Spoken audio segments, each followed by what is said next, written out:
YouTube, it's your girl Erica Lanai, and I'm back again with another story time video.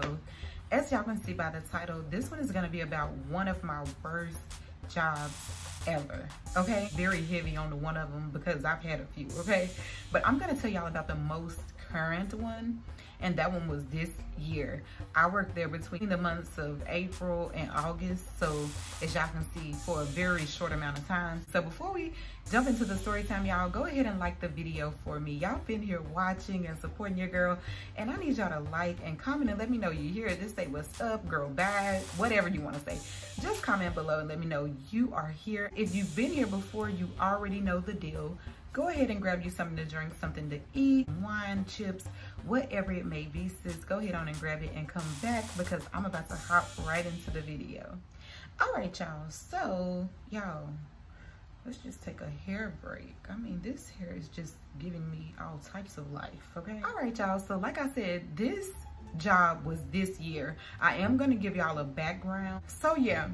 At the beginning of the year, or throughout last year into the beginning of this year, I was working a security position. It's definitely gonna be one of my other worst jobs ever, but I'm gonna focus on this one for now. So at this time, since I had decided to leave that position, I applied for 2 positions under the hospital. I applied for another security position, and then I applied for the healthcare operator position. So I applied for both of them around the same time. I interviewed for both of them around the same time. So at this point, I was waiting to see which one's gonna call me first, and that's the job I was gonna go with. Because y'all, at this point, I was like, I just need some money coming in. I just need the money. So whoever called first, gonna get your girl. So who ended up calling first was the security position. This was totally different. Okay, y'all, I'm gonna let y'all know that up front, it was totally different. With that security position, I was basically a desk assistant. I was literally working overnight between the hours of 11 to 7. I was just sitting there. So this was very simple. I was sitting there really watching Netflix on my laptop the entire night and on my phone. Easy. Now, the position that I was taking as security was practically police. They were very serious. Their uniform even looked like a police uniform. And I was like, wait.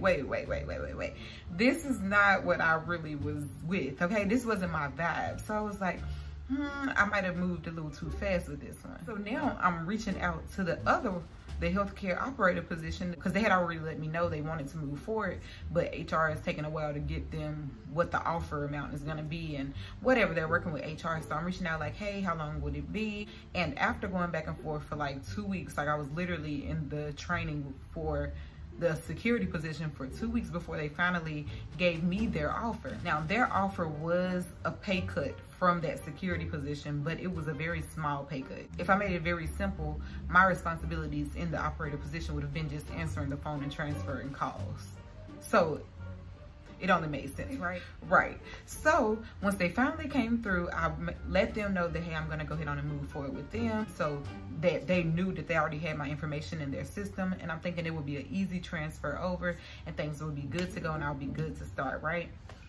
It was not easy at all. It was a hot mess. Everything was unorganized. It's like they didn't communicate with each other at all. I want to say it took about 2 to 3 weeks after me starting for me to even get parking passes, access, new badges with the department I was working in, just almost anything that I really needed to do the job. It was such a process to get it. And it was just like, what is going on, you know? So once I started with this position, I could tell it was unorganized, and I can tell the department itself didn't hire very often. And the reason why I knew that is because it was a very clear difference in age group here. Like, majority of the people working there was like 50 and up. And then it would be like 3 or 4 of us that was like in our 20s. Okay, so I was just like, this is a little weird, you know, in training. The trainer was actually an older lady. I think she was in her like 70s, but she didn't work in the office. She worked at home. So she only came in to train. I want to say about by the end of the first week of me training, I was already on the phone taking some calls and stuff. Cause I mean, it's easy. It wasn't a hard job, point blank period. It wasn't a hard job. So by the end of the week, when I'm finally taking my calls and stuff, I'm speaking to my supervisor about like what the process is looking like for me to get access, because I'm ready to move on back into the night shift position. I was hired to work night shift. She was like, I don't think it'll be anytime soon, whatnot, but I'll get back to you. And I was like, okay, cool. So I want to say about a week later, one of the days I was gonna have to call out of doing the training. So when I called to let them know, like, one of the other supervisors who interviewed me answered the phone, and she was like, oh, you're gonna be working night shift anyways. It shouldn't be a problem for you to go ahead on and start working night. You can come in tonight at 7, because my shift with this position was gonna be like 7 to about 6 in the morning.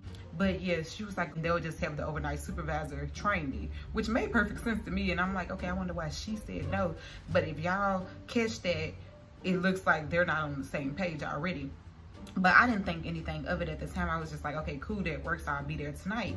So once I got in at night, I could tell it was a complete difference in like atmosphere and environment, because this like team was younger, you know. It was like the supervisor that was training me, I want to say she was like in her 30s, and then it was like me and another girl, we were in our 20s, and then it was one older lady, she was probably in her like 50s, and then there was another guy that was in his 50s. He was a supervisor too. The older lady and guy really worked from home most of the time, so it was only the 30-year-old and then us two in our 20s that really worked at night, which was cool. So as I'm training and everything, I'm catching on real quick. It is very different what I'm doing at night compared to what they're doing in the day. During the day, they're literally just transferring calls, but then at night, we are having to do emergency calls and protocols with doctors, with the flight teams, with doing overhead emergency scripts and things for the hospital, you know, at certain times. We had to really follow protocols and page doctors and things like that, because doctors' offices was closed. Probably about 3 weeks in, I finally started to get everything I needed to actually do my job, right? So once I started to get that, I finally it was time for me to go ahead on and have my own desk, because I didn't really need to shadow anybody anymore. So at this point I was like, okay, during my training, while I was, you know, training with the supervisor, she was cool. I was also speaking to a girl who was on the shift before me. She would leave probably like after like 2 hours of me being there, she would be getting off. And you know, we was pretty much clicking. She was a black girl, you know, she was around my age. So we was like clicking, we would talk or whatever. And once it was time for me to have a seat, I was like, well, can't I just sit like right here, like either near where she was gonna be or take her seat when she leave or whatever? And the supervisor was like, no, we're gonna pick out a specific seat for you. That did raise my eyebrow, like, what? Who does that? I hadn't had an assigned seat since probably middle school. But you know, I'm just hearing them out. They give me my seat, and my seat is like on the far right of the room at the back, like not the back, like in the middle. And then on the same row at the farthest left was like this other girl. I'm gonna call her Natalia. Me and her, we got really cool. She was also another black girl. She was still in college and everything, but she was still in her 20s. She was finishing college. Finally on my desk, I'm finally getting access, and before you know it, I'm at my 1 month. And this is when I started to really see what this department was about and how messy it could be, okay? So in this position, at the 1 month mark, you do a one-on-one with your supervisor, you know, and she just go over things like policies that you have to follow during your job, like attendance policies, when the schedule comes out and things like that. She goes over it with me. She lets me know like, hey, you were late like a few times when you were coming in during the day. She was like, yeah, no, it's fine. Like, don't worry about it. I just have to let you know that, you know, in the position now that you are finally, you know, you got your stuff together and you got all of your access, if you aren't clocking the system on time, it will start to count against you. You will start to get points and stuff. So I just have to let you know. I was like, okay, yeah, you know, that's understandable. Thank you for letting me know. She mentioned the schedules, which my schedule was all over the place. I had no consistent days. I worked 4 days a week. They would never be consistent, and they would never be consecutive. So it could be like I would be off on a Tuesday and a Thursday and a Friday, or I would be off a Monday and Tuesday and then off on Saturday or something like that. And it would be interchanging. So there would be sometimes that I ended up working 5, 6, 10-hour shifts before I was off. And I was like, I wanted to find a work around that. So when she told me about schedules, she was like, you have to put in your request for the days you want off by the 14th, I think, of the month, because the schedules come out on the 15th or that following week or whatever, for the entire next month. when she's giving me this like spiel on how things work, we probably was like a day or two away from schedules coming out. So it was already too late for me to put in requests. But I was like, okay, noted for going forward. She did let me know if there is, you know, a time that something comes up within that next month, I can either switch schedules with somebody or let her know well enough in advance and she'll make it work out for me. Okay, so I'm thinking that's fair, right? That works. I don't got a problem with that. So working on my shift, like I said, everything was going good. It was much less people there, which is perfect for me. I mind my own business. I focus on my own stuff. I'm on my laptop watching Netflix like I normally do, answering the phones when the calls come through. Everything's going good. Now, y'all, on this shift starts to slow down around like 2 in the morning. You know, you don't get as many calls. And this was around the time I would be going on break, like 2 or 3 in the morning. I would go on my break. I would have already had a lunch, but I would be going on my like 15-minute break. And at this time, it's like nothing open, nothing really to do to go outside at 3 in the morning. Like, you know, so a lot of times I would just sit at my desk, take myself offline, and then just like continue watching the show. So since it's little to no calls coming through, I may have not had calls for about an hour or hour and a half or two by the time I end up going on my break around 2 to 3.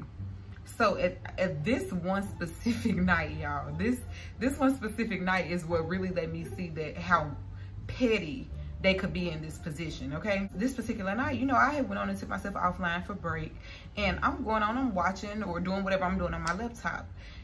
I had forgot to clock back in after the 15 minutes. Because it's so slow, it's quiet, nobody's getting calls in the room. Nobody's getting calls in this room, okay? So it was nothing to really remind me. So remind y'all, it's a guy supervisor there. He's the other overnight supervisor that I spoke about earlier. This guy supervisor, his mom is one of the main managers. She's the one that told me that I can go ahead on and work at night with my supervisor to train me. So time goes, I want to say it's probably at like 20, somewhere between 20 to 25 minutes. I'm finally like, oh, I forgot. And I go ahead on and put myself back online. Remind y'all, he's there. He's like a row in front of me, row or two. He says nothing, you know, doesn't remind me that, oh, hey, you missed your time. It's very normal because it's very quiet at this time that I've seen people do that. Even him, he has forgotten a few times to clock back in right at 15 minutes, you know. So I'm thinking like, why didn't he alert me as the supervisor to say, hey, you know, your break is up? But I didn't think nothing of it. I was just thinking, oh, he may be just minding his business, sleep. Because people would sleep on the shift too.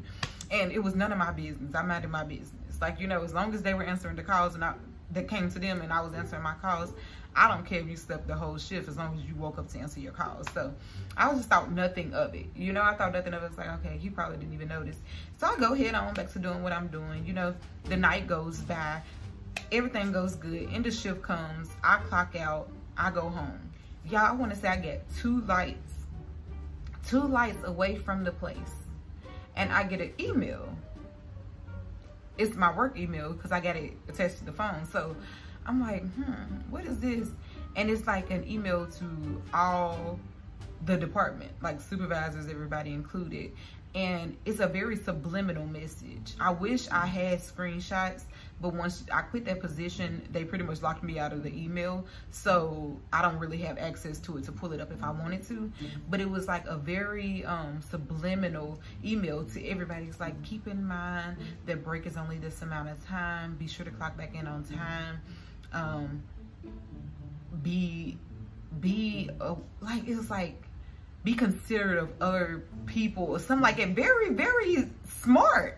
Very smart for somebody who done forgot to clock back in on time themselves, right? Since it didn't address me specifically, I let it go over my head. Because if you don't address me specifically, even though I knew that you were trying to be a little slick, but if you don't say Erica specifically, I'm gonna act like I ain't even see it. It's none of my business. So from that point, now I'm looking at him sideways, but I have nothing else to say to him at this point. I don't even see him.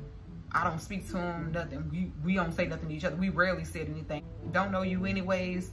Ain't got nothing to say to you from this point. All right, so a few days later, I had gotten requested to work this, like, cause I used to do brand ambassador work as well with a company. So they were gonna be coming about 3 weeks from that time, and they asked me to work like 2 days of the event, and they paid more than I was getting paid hourly there. So I was like, yeah, I'm gonna take that position. And I realized on my schedule, because the schedules had come out now, I was scheduled to be working on one of the days that they had asked me to work there. So as my supervisor said, remember y'all, I told y'all, as my supervisor said, I'm gonna name my supervisor Sharon, okay? As Sharon said, if something comes up and the schedule's out and you have not requested that day, if you can let me know in advance, enough in advance, I can work something out for you or try to see if someone will want to switch with you. I'm still new, y'all. I'm literally just over a month into the position, right? So I reached out to her, sent her a friendly email like, hey, how are you doing, Miss Sharon? I wanted to let you know that on this day, 3 weeks from now, I wouldn't be able to come in. I know schedules are out now. I have something else I have scheduled for that day. Is there any way you can have someone switch with me, either on my shift or the shift before mine? Or is there any way you can work around it? She was very much like, oh, thank you for letting me know. You're gonna have to find somebody or there will be your 4th point. 4th point? Y'all, I'm a month and a half into this position. I forgot to clock back in from break one time. And that's not even a full point. That's a 0.5. So in my eyes, I'm thinking I have 0.5. What do you mean I have 4 points? I'm like, oh, wow, that's surprising. I wasn't aware I had any full point as of now. Can you tell me what points those are? And also, I reached out to you because you advised me that if something comes up and I can tell you well in advance, you would find someone who can switch with me or work something out. That's why I reached out to you. But good to know I'm on my own. I'll see what I can do. I'm being a little smart, y'all, because at this point, why did you tell me to reach out to you to let you know for you to tell me I'm on my own? What did you need to know for? At this point, what did you need to know for? And then what's these points about? She gets back to me to let me know like, oh, on this day and this day and this day, you were late. Remind y'all, the days that she said were the days I didn't even have access to clock in on time. So how do you even know that I was late? How do I know I was late? I couldn't even log into the system to clock in at that time. And at this point, I didn't even have access to my own computer yet. So now I'm starting to see, because I'm like, okay, this is just very weird, because in any other position I've worked, on your first point, you know you have a point because the supervisor makes you aware of it. For me to be 4 points in a month and didn't know and wasn't going to know until I needed to switch with somebody, that's crazy to me. That was crazy. And it was giving like, you trying to like, I don't know if y'all trying to put me in a position where I won't have any days to take off or I'm gonna be an easy target to get out of there. But the thing is, it be the jobs that need people so bad that be thirsty to try to get people out of the job, you know? Oh, I forgot to tell y'all that I was told that the last girl ended up quitting because they were adding points to her too. And I'm literally taken back, but I'm not going to go back and forth with you, especially outside of work hours. I'd rather speak to you in person. But at this point, I'm just like, you know what? I'm not the type of person that called out all the time anyways, especially since I was working at night. So I was like, okay, 4 points. I think it was like 9 points before you are, before you get like a verbal warning or something. I was like, it's cool. I can see what they're on. So I'm going to be on my stuff. And now I know how schedules work. It won't be another time that I have to worry about this. So the good news is I did find someone to cover that shift for that day. So that ended up working out for me. I'm just coming in, doing my job and leaving. I'm talking to who talks to me, focusing on my job, doing what I got to do, and I'm going home. Point blank period. Simple. I'm keeping it short and simple with mostly everybody at this point. So before you know it, it's time for her to come and have another like one-on-one. She sent me an email and she's like, hey, I just wanted to alert you on this and make sure you work on that. And also keep in mind to be considerate, and she made considerate bold, considerate of other people as well when it comes to your breaks and lunches. I've seen that you were late from break once and you logged in 8 minutes later than your break was or something. And then I sent a very, very professional, but stop playing with me type of email back. I said, oh yes, that was an accident, a mistake that I made once. It was a mistake that several people have made in the same position working overnight, including the overnight supervisors as well. So I just want to make sure everyone is being considerate, bold letters, okay, of everyone's time as well. Because sometimes you got to do that. I mean, in professional settings, I keep it really cute, classy, and professional. But if you try to go there, I'm gonna go there with you, because I want to make sure everybody's held to the same policies, or else HR can find out about it.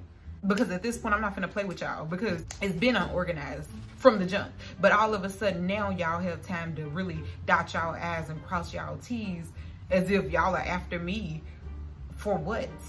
Like I didn't get it. So she was like, she didn't even respond. She didn't even respond to me when I said that, but I know she got that email, so I didn't say anything else about it from that point, right? Oh, and another thing is, when I first started, when I applied for a 5-day work week.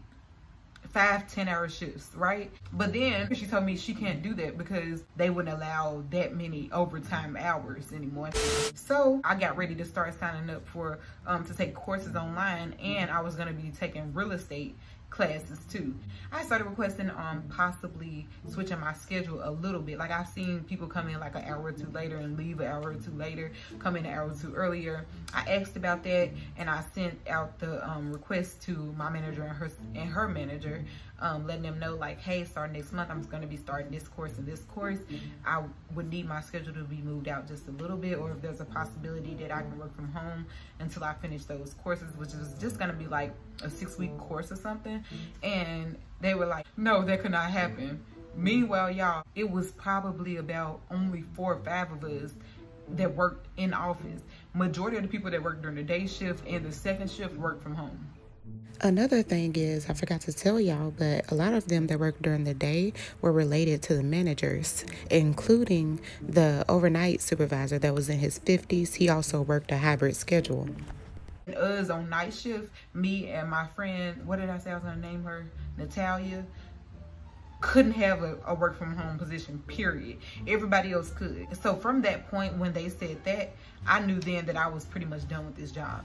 I was already pretty much done with the job at that point. I was like, yeah, this is not gonna work. For one, it's becoming too restricting of my schedule when I need something that was a little more open. People are too petty. They are kind of like picking and choosing who they're gonna show favoritism and give more opportunities and more, you know, flexibility with. And I was just like, yeah, I started looking for another position. I went on and started taking the online courses, but I wasn't able to take the physical courses that I was gonna be taking. And the online courses is why I have the job that I have now, that is very flexible. I really control my own schedule. It's a work-life balance. It's cool, it's chill, you know, but neither here nor there. So at that point, I just told them okay, and I started looking for another position. And I had gotten the position to start at the 8th of August. So in July, like, you know, she is, like I told y'all, schedules, you put your request in by the 14th of the month, and then they send out the new schedules.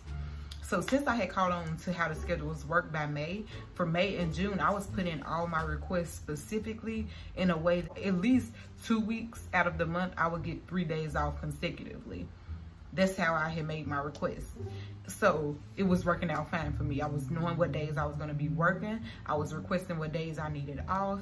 It was working fine because I can put in as many requests as I needed to. So I would request the days that I wanted off in advance, and it would make my schedule work perfectly for me. They started to catch on to this, right? So by July, before they sent out the July schedules, at this point, by the middle of July, I'm already knowing my start date for my new position, but I haven't said anything to them yet. Before they go ahead and proceed to open up for people to put in requests, they let people know that after August, there will no longer be any requests that can be made. I'm like, okay, they're trying to be petty. But at this point, y'all, I'm almost at the door. Nobody knows, you know, I'm keeping my mouth closed, but I'm letting them think that, you know, they putting more strict policies up, and this is gonna be a little harder because they start to see how I'm able to work around my schedule, you know? Next thing you know, too, she's reaching out for help for the last week of August overnight, because 2 or 3 people, both of the supervisors, is going to be out on vacation that week. Another person was going to be out at least 2 or 3 of the days, and she needed people to pick up shifts or to work overnight. The day shift never ever picked overnight shifts. I was surprised this dude switched shifts with me that one time. So it was really hard for her, and if they couldn't find anybody, it was going to be her. So I, of course, never said I was going to pick up any other shifts, because when I wanted to do it, you told me we couldn't get overtime anymore, right? So I'm not saying nothing. I'm here, I'm working my 4 days and I'm out, you know? Girl, I kid y'all not. Schedules come out Schedules end up coming out, y'all. And why do they have me for 5 days for the last week of August? 5 days for the last week of August, right? And she sends out an email saying, you're gonna recognize with the schedule, you're gonna recognize that some people are gonna have more days the last week. I'm sorry, but we just have to make sure we cover our hours. People did not reach out to pick up shifts, so we had to fit what we could fit in. Remind y'all, the only 2 people that had additional shifts was me and Natalia. Natalia had been begging while she was out of college for the summer to pick up extra shifts. She told her no, she had to get a second job. But on this time when they needed us to, only us 2 had 5-day work week. And we already worked 10-hour shifts. What sense does that make, right? So Natalia's like, no, I'm gonna tell her like I start school back, it's too late. So she go ahead on and take her off. She should have known it was something up when I didn't say anything. But since I'm knowing this new position is gonna start August 8th, so they gonna need people for 3 weeks of August. Little do they know, for 3 weeks of August, they gonna need somebody, okay? So I go ahead, I don't say nothing, you know? When it gets like July 24th or something like that, I go ahead and put in my 2-week notice. You thought I was gonna come in here and work 5 days? Now y'all really finna be in a hard spot. But that's what you get, because when you can't help people, you say no. But when you need help, you try to force somebody into the position. Y'all try to be smart every chance you get. You're trying to make schedules harder for the people that you need the most. You being petty and being flexible with some people, not flexible with other people, giving other people random opportunities to have overtime to do this, calling out people on email, trying to be funny. I got something for that.